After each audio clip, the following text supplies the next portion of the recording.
વડોદરાના ગોરવા વિસ્તારમાં વીએમસીની કામગીરી દરમિયાન જાહેર માર્ગો પર એક ટ્રેક્ટર પલટી મારી ગયું હતું, જેને લઈને અફરાતફરીનો માહોલ જોવા મળ્યો હતો. સદનસીબે આ ઘટનામાં કોઈ જાનહાનિ નથી થઈ. ગોરવા વિસ્તારમાં આવેલા મુખ્ય જાહેર માર્ગ ઉપર વડોદરા મહાનગરપાલિકા દ્વારા કોઈ સત્તાવાર કામગીરી ચાલી રહી હતી. તે દરમિયાન કોર્પોરેશનની સેવામાં રોકાયેલું એક ટ્રેક્ટર અચાનક ચાલકના કાબુ બહાર જઈને માર્ગ પર જ પલટી ખાઈ ગયું હતું. ભરચક ટ્રાફિક ધરાવતા વિસ્તારમાં અચાનક બનેલી આ ઘટનાને પગલે આસપાસના વાહન ચાલકો અને સ્થાનિક રહીશોમાં થોડા સમય માટે ભારે અફરાતફરી અને દોડધામનો માહોલ સર્જાયો હતો.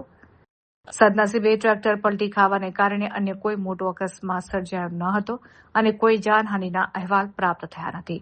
પરંતુ જાહેર માર્ગની મધ્યમાં ટ્રેક્ટર પલટી મારી જતા રસ્તા ઉપર ટ્રાફિક જામની સ્થિતિ પેદા થઈ ગઈ હતી. ઘટનાની જાણ થતાં સ્થાનિક લોકો અને વહીવટીતંત્રના માણસો તાત્કાલિક ઘટના સ્થળ પર દોડી આવ્યા હતા.